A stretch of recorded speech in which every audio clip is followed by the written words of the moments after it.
ಪುಟ್ಟ ಮಕ್ಕಳು ತಾಯಿಯನ್ನ ಕಳ್ಕೋಬಾರದು ಅನ್ನೋ ನಿಟ್ಟಿನಲ್ಲಿ ವರದಿ ಮುಂದುವರಿಯುತ್ತೆ.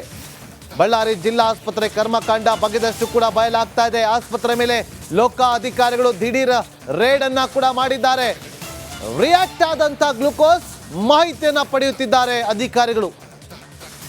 ಔಷಧಿ ಉಗ್ರಾಣದಲ್ಲಿ ಗ್ಲೂಕೋಸ್ ಬಾಟಲ್ಗಳನ್ನ ಪರಿಶೀಲನೆ ಮಾಡ್ತಿದ್ದಾರೆ. ಸೀಸ್ ಆಗಿರುವಂತ ಔಷಧಗಳ ಬಗ್ಗೆ ಲೋಕಾಯುಕ್ತ ಅಧಿಕಾರಿಗಳು ಮಾಹಿತಿ ಪಡೆದಿದ್ದಾರೆ. IV ಫ್ಲೂಯಿಡ್ RL ಬಾಟಲ್ಗಳು ಕೂಡ ಪತ್ತೆ ಆಗಿದೆ. 2338ನೇ ಬ್ಯಾಚ್ ನಂಬರ್ನ ಬಾಕ್ಸ್ ಪತ್ತೆ ಆಗಿದೆ. ಫಾರ್ಮಾಸ್ಯೂಟಿಕಲ್ ಕಂಪನಿಯಿಂದ ಬರ್ತಾ ಇದ್ದಂತಹ ನೋಡಿ ಅಲ್ಲಿರುವಂಥ ಬಾಕ್ಸ್ಗಳು. ನಾವು ಕಳೆದ ವಾರವೇ ಒಂದು ವರದಿಯನ್ನ ಮಾಡಿದ್ವಿ. ಒಂದು ಬಾಕ್ಸ್ ಅನ್ನ ಹಾಗೆ ಇಟ್ಟಿದ್ದಾರೆ. ಆ ಬಾಕ್ಸ್ ಅಲ್ಲಿದ್ದಂಥ ಫ್ಲೂಯಿಡ್ ಅನ್ನ ಬಳಕೆ ಮಾಡಿದ್ದೇ ಇದಕ್ಕೆ ಈ ಸರಣಿ ಸಾವಿಗೆ ಕಾರಣ ಅಂತೇಳಿ ನಾವಲ್ಲ, ಅಲ್ಲಿನ ಸಿಬ್ಬಂದಿಗಳೇ ಮಾಹಿತಿಯನ್ನ ಕೊಟ್ಟಿದ್ರು. ಈಗ ಇದರ ಬೆನ್ನಲ್ಲೇ ಈಗ ಲೋಕಾಯುಕ್ತ ಅಧಿಕಾರಿಗಳು ದಾಳಿಯನ್ನ ಮಾಡಿ ಆ ಒಂದು ಫ್ಲೂಯಿಡ್ ಯಾವುದು ಅನ್ನೋದ್ರ ಬಗ್ಗೆ ತನಿಖೆಯನ್ನ ಮಾಡ್ತಿದ್ದಾರೆ. ನೋಡಿ ಅದೇ ಬಾಕ್ಸ್ ಅಲ್ಲಿ ಇದೆಯಲ್ಲ, ಪಶ್ಚಿಮ ಬಂಗಾಳ ಮೂಲದ ಕಂಪನಿಯಿಂದ ಬರ್ತಾ ಇದ್ದಂಥ ಫ್ಲೂಯಿಡ್. ಅದು 6 ತಿಂಗಳ ಹಿಂದೆನೇ ಬ್ಲಾಕ್ ಲಿಸ್ಟ್ಗೆ ಹಾಕಿದ್ದು ಸ್ಟೇಟ್ ಗೌರ್ಮೆಂಟ್. ಆದರೆ ಸೆಂಟ್ರಲ್ ಗೌರ್ಮೆಂಟ್ ಅದಕ್ಕೆ ಸಂಬಂಧಪಟ್ಟಂತೆ ತನಿಖೆ ಮಾಡಿರಲಿಲ್ಲ. ನೀವು ಬಳಕೆ ಮಾಡಬೇಕು ಅಂತೇಳಿ ಅದು ನೋಡಿ ಇಲ್ಲಿ ಮೆಡಿಕಲ್ ಮಾಫಿಯಾ ಇದು. ಇಲ್ಲಿ ವೈದ್ಯರ ತಪ್ಪಿದೆ ಅಂತ ನಾವು ಹೇಳ್ತಾ ಇಲ್ಲ. ಆದರೆ ಇದನ್ನು ಬಳಸಬಾರ್ದು ಅಂತ ಹೇಳಿದ ಮೇಲೂ ಕೂಡ ಹೇಗೆ ಬಳಸೋದು? ಅನುಮತಿ ಕೊಟ್ಟಿದ್ಯಾರು? ತಪ್ಪಿತಸ್ಥರು ಯಾರು ಗೊತ್ತಾಗಬೇಕು.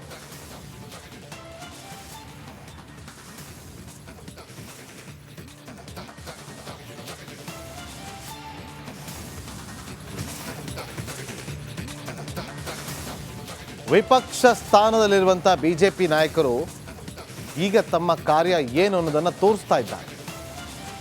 ನಿರಂತರ ವರದಿ ಮಾಡಿದ್ದು ರಿಪಬ್ಲಿಕ್ ಕನ್ನಡ, ನಿರಂತರ ಪ್ರಶ್ನೆ ಮಾಡಿದ್ದು ರಿಪಬ್ಲಿಕ್ ಕನ್ನಡ. ಈಗ ಎಚ್ಚೆತ್ತಂಥ ವಿಪಕ್ಷದ ನಾಯಕರು ಒಬ್ಬೊಬ್ಬರಾಗಿ ಭೇಟಿ ಕೊಡ್ತಿದ್ದಾರೆ. BJP ನಾಯಕಿಯರು ಕೂಡ ಭೇಟಿ ಕೊಡ್ತಿದ್ದಾರೆ. ರಾಜ್ಯ ಮಹಿಳಾ ಮೋರ್ಚಾ ನಾಯಕರಿಂದ ವಿಸಿಟ್ ಆಗಿದೆ. ರಾಜ್ಯಾಧ್ಯಕ್ಷ ಆಗಿರುವಂಥ ಮಂಜುಳಾ, MLC ಹೇಮಲತಾ ನಾಯಕ್, ಶಾಸಕಿ ರೂಪಾಲಿ ನಾಯಕ್, ಮಾಜಿ ಶಾಸಕಿ ರೂಪಾಲಿ ನಾಯಕ್ ಭೇಟಿ ಕೊಟ್ಟು ಪರಿಶೀಲನೆಯನ್ನ ಮಾಡಿದ್ದಾರೆ. ಇದೊಂದು ಸರ್ಕಾರಿ ಪ್ರಾಯೋಜಿತ ಕೊಲೆ ಅಂತ ಆರೋಪವನ್ನ ಮಾಡಿದ್ದಾರೆ. ಆಕ್ರೋಶವನ್ನ ಕೂಡ ಹೊರಗಾಕಿದ್ದಾರೆ. ಕೇಳಿ.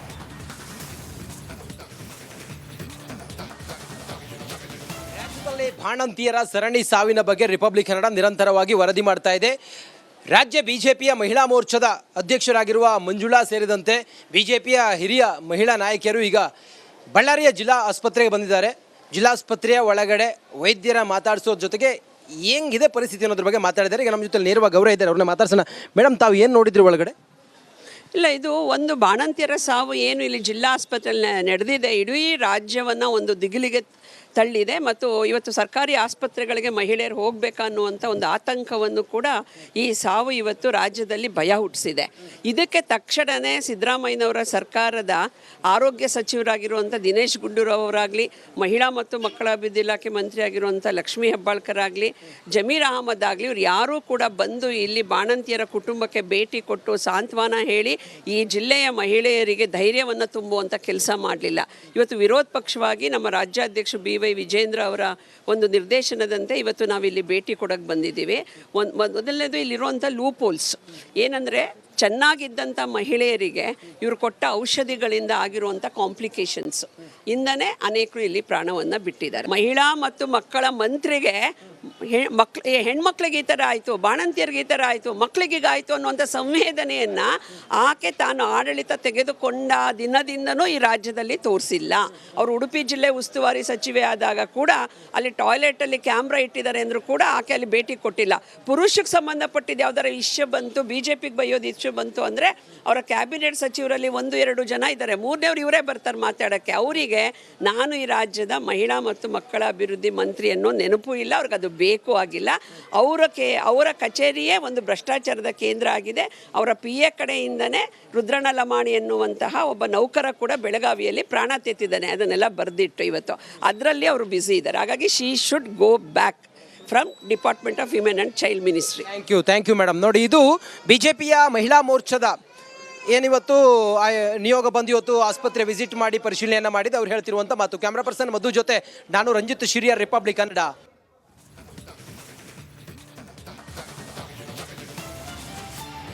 CM ಆದರೂ ಕೂಡ ಪ್ರಶ್ನೆ ಮಾಡೋದನ್ನು ಮರೀಲಿಲ್ಲ. ರಿಪಬ್ಲಿಕ್ ಕನ್ನಡ ನಿರಂತರವಾಗಿ ಕಳೆದ 3 ದಿನಗಳಿಂದ CM ಅವರನ್ನ ನಿರಂತರವಾಗಿ ಪ್ರಶ್ನೆಯನ್ನು ಮಾಡ್ತಾ ಬಂದಿದ್ದೀವಿ. ಇವತ್ತು ಕೂಡ ಪ್ರಶ್ನೆಯನ್ನು ಮಾಡಿದ್ದು, ನಿನ್ನೆ ಕೂಡ ಪ್ರಶ್ನೆಯನ್ನು ಮಾಡಿದ್ದು ನಿಮ್ಮ ರಿಪಬ್ಲಿಕ್ ಕನ್ನಡ.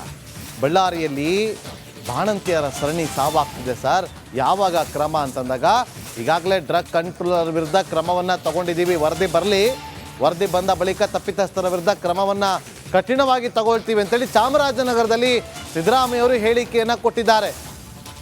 ಮೃತರ ಕುಟುಂಬಕ್ಕೆ ಹೆಚ್ಚಿನ ಪರಿಹಾರಕ್ಕೆ ಆಗ್ರಹ ಕೂಡ ಕೇಳಿ ಬಂದಿದೆ ಅಂದಾಗ ರಿಪಬ್ಲಿಕ್ ಕನ್ನಡದ ಪ್ರಶ್ನೆಗೆ ಸಿದ್ದರಾಮಯ್ಯವರು ಸೈಲೆಂಟ್. ಇವನ್ನ ಸಸ್ಪೆಂಡ್ ಮಾಡಿದ್ದು, ಯಾರನ್ನ, ಡ್ರಗ್ ಕಂಟ್ರೋಲರ್ ಸಸ್ಪೆಂಡ್ ಮಾಡಿ ಅವ್ರು ಯಾರು ಔಷಧಿ ಸಪ್ಲೈ ಮಾಡಿದ್ರಲ್ಲ ಅವ್ರನ್ನ ಬ್ಲ್ಯಾಕ್ ಲಿಸ್ಟ್ಗೆ ಹಾಕಿದ್ದು. ಜೊತೆಗೆ ಒಂದು ಕಮಿಟಿ ಕೂಡ ಮಾಡಿದ್ದು, ಡೆವಲಪ್ಮೆಂಟ್ ಕಮಿಷನರ್ ಅಧ್ಯಕ್ಷತೆಯಲ್ಲಿ ಒಂದು ಕಮಿಟಿ ಕೂಡ ಮಾಡಿದ್ದು. ಅವರು ಒಂದು ವರದಿ ಕೊಡಿ ಅಂತ ಹೇಳಿದ್ದು. ಅವ್ರು ವರದಿ ಕೊಟ್ಟ ಮೇಲೆ ಯಾರು ತಪ್ಪಿತಸ್ಥಿದ್ರು ಅವ್ರ ಮೇಲೆ ಕ್ರಮ ತಗೋತೀವಿ. ಈಗಾಗಲೇ ತಗೊಂಡಿದ್ದೀವಿ, ಇನ್ನು ಮುಂದೆನೂ ಕೂಡ ತಗೋತೀವಿ. ಕೋಮು ಸೌಹಾರ್ದ ಗಲಾಟೆ ಆದ 5 ಲಕ್ಷ ಪರಿಹಾರ ಕೊಡ್ತಾರೆ, ಜೀವಗಳು ಹೋಗಿದೆ, ಆದ್ರೆ ಬರೀ 2 ಲಕ್ಷ ಕೊಟ್ಟರು ಸರಿ ಇಲ್ಲ ಅಂತ ಯಾರು ನೀನ್ ಹೇಳ್ತಾ ಇದೀಯ? ಅಲ್ಲ ಸರ್, ಜನಗಳು ಕೂಡ ಕೇಳ್ತಾ ಇದಾರೆ ಸರ್. ಯಾವ ಜನಗಳಪ್ಪ? ಕುಟುಂಬಸ್ಥರು ಕೇಳ್ತಾ ಇದಾರೆ ಸರ್, ದುಡ್ಡು ಕಡಿಮೆ ಆಯ್ತು ಅಂತ ಸರ್. ಈಗ ಶ್ರೀರಾಮುಲು ಬಿಜೆಪಿ ಪ್ರತಿಭಟನೆ ಮಾಡ್ತಾರೆ ಬಳ್ಳಾರಿಯಲ್ಲಿ. ಶ್ರೀರಾಮುಲು ನೇತೃತ್ವ ಪರಿಹಾರ ಬಾಣಂತಿಯರ ಸಾವಿನ ಪ್ರಕರಣಕ್ಕೆ ಸಂಬಂಧಪಟ್ಟಂಗೆ ಏನಂತ ಏಕಾಗಿ ಪ್ರತಿಭಟನೆ ಮಾಡ್ತಾ ಇದ್ದಾರೆ ಇವತ್ತು. ಏನು ಬಾಣಂತಿಯರ ಶ್ರೀರಾಮುಲು ಅವರು ಸಾವಿನ ಪ್ರಕರಣ ನೋಡ, ಈಗ ವರದಿ ಬರಲಿ, ಅವ್ರ ಮೇಲೆ ಕ್ರಮ ತಗೋತೀವಿ. ಕೋಮು ಸೌಹಾರ್ದ ಗಲಾಟೆ ಆದ 5 ಲಕ್ಷ ಪರಿಹಾರ ಕೊಡ್ತಾರೆ, ಜೀವಗಳು ಹೋಗಿದೆ, ಆದ್ರೆ ಬರೀ 2 ಲಕ್ಷ ಕೊಟ್ಟರು ಸರಿ ಇಲ್ಲ ಅಂತ ಯಾರು ನೀನ್ ಹೇಳ್ತಾ ಇದೀಯ? ಅಲ್ಲ ಸರ್, ಜನಗಳು ಕೂಡ ಕೇಳ್ತಾ ಇದಾರೆ ಸರ್. ಯಾವ ಜನಗಳಪ್ಪ? ಕುಟುಂಬಸ್ಥರು ಕೇಳ್ತಾ ಇದಾರೆ ಸರ್, ದುಡ್ಡು ಕಡಿಮೆ ಆಯ್ತು ಅಂತ ಸರ್. ಈಗ ಶ್ರೀರಾಮುಲು ಅವರು ಬಿಜೆಪಿ ಪ್ರತಿಭಟನೆ ಮಾಡ್ತಾರೆ ಬಳ್ಳಾರಿಯಲ್ಲಿ. ಶ್ರೀರಾಮುಲು ನೇತೃತ್ವ ಪರಿಹಾರ ಬಾಣಂತಿಯರ ಸಾವಿನ ಪ್ರಕರಣಕ್ಕೆ ಸಂಬಂಧಪಟ್ಟಂಗೆ ಏನಂತ ಏಕಾಗಿ ಪ್ರತಿಭಟನೆ ಮಾಡ್ತಾ ಇದ್ದಾರೆ ಇವತ್ತು. ಏನು ಬಾಣಂತಿಯರ ಶ್ರೀರಾಮುಲು ಅವರು ಸಾವಿನ ಪ್ರಕರಣ ನೋಡ, ಈಗ ವರದಿ ಬರಲಿ, ಅವ್ರ ಮೇಲೆ ಕ್ರಮ ತಗೋತೀವಿ.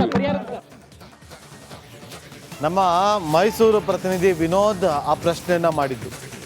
2 ಲಕ್ಷ ರೂಪಾಯಿ ಪರಿಹಾರ ಸಾಕಾಗ್ತಿಲ್ಲ ಅನ್ನೋದು ಒಂದು ಕಡೆ ಆದರೆ, ಇನ್ನೂ ಸೇರೇ ಇಲ್ವಂತೆ ಅನ್ನೋ ವಿಚಾರವನ್ನು ಪ್ರಶ್ನೆ ಮಾಡಿದಾಗ ಯಾರು ನೀವೇ ಹೇಳ್ತಿರೋದು ಅಂತ ಕೇಳಿದ್ರು.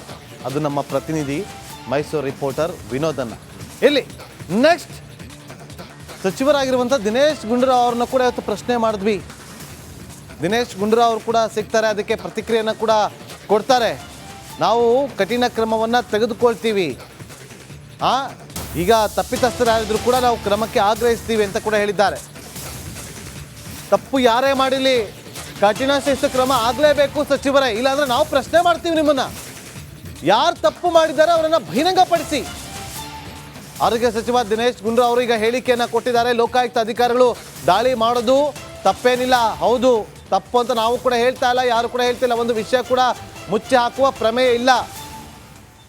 ಬೆಂಗಳೂರಲ್ಲಿ ಸಚಿವ ದಿನೇಶ್ ಗುಂಡೂರಾವ್ ಅವರು ಹೇಳಿಕೆಯನ್ನು ಕೊಟ್ಟಿದ್ದಾರೆ. ಬೆಂಗಳೂರಲ್ಲಿ ತಪ್ಪು ಮಾಡಿದವರ ವಿರುದ್ಧ ಕಠಿಣ ಶಿಸ್ತು ಕ್ರಮ ತಗೋತೀವಿ ಅಂತ ಹೇಳಿದ್ದಾರೆ. ತಗೊಂಡಿಲ್ಲ ಅಂದರೆ ನಾವು ಸುಮ್ಮನೆ ಬಿಡಬೇಕಲ್ಲ, ಪ್ರಶ್ನೆ ಮಾಡೇ ಮಾಡ್ತೀವಿ. ನೋಡೋಣ, ಇದು ವರದಿ ಬರೋದಕ್ಕೆ ಎಷ್ಟು ದಿನ ಆಗುತ್ತೆ, ಅದನ್ನು ಬಹಿರಂಗಪಡಿಸೋದಕ್ಕೆ ನಮಗೆ ಬಹಿರಂಗಪಡಿಸೋದು ಬೇಡ. ನೀವು ಅವ್ರ ವಿರುದ್ಧ ಕಠಿಣ ಕ್ರಮ ತಗೊಳ್ಳಿ ಸಾಕು. ಮುಂದೆ ಈಗಾಗದಂತೆ ಕ್ರಮವನ್ನು ಜರುಗಿಸಿ ಸಾಕು. ನೋಡಿ ಏನು ಹೇಳಿದ್ದಾರೆ ಅಂತ. ನಾನು ನೆನ್ನೆನೇ ಹೋಗಬೇಕಾಗಿತ್ತು, ಬಟ್ ನೆನ್ನೆ ಕ್ಯಾಬಿನೆಟ್ ಇರೋದ್ರಿಂದ ನೆನ್ನೆ ಹೋಗಲಿಲ್ಲ. ಆದರೆ ಇದರ ಬಗ್ಗೆ ಈಗಾಗಲೇ ಎಲ್ಲ ಹೇಳಿದ್ದೀವಿ.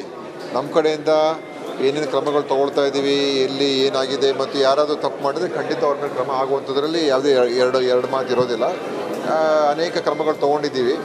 ಈಗ ಮುಂದೆ ಏನು ಮಾಡಬೇಕು ಅಂತ ಅದರದ್ದು ಕೂಡ ಎಲ್ಲ ನಾವು ಹಲವಾರು ರೀತಿಯಲ್ಲಿ ಕೂಡ ನೋಡ್ತಾ ಇದ್ದೀವಿ. ಆ ಕಂಪನಿ ಮೇಲೆ ಯಾವ ರೀತಿ ಆ್ಯಕ್ಷನ್ ತೊಗೋಬೋದು, ಆಮೇಲೆ ಬೇರೆ ಬೇರೆ ಲ್ಯಾಬ್ಗಳು ಹೇಗೆ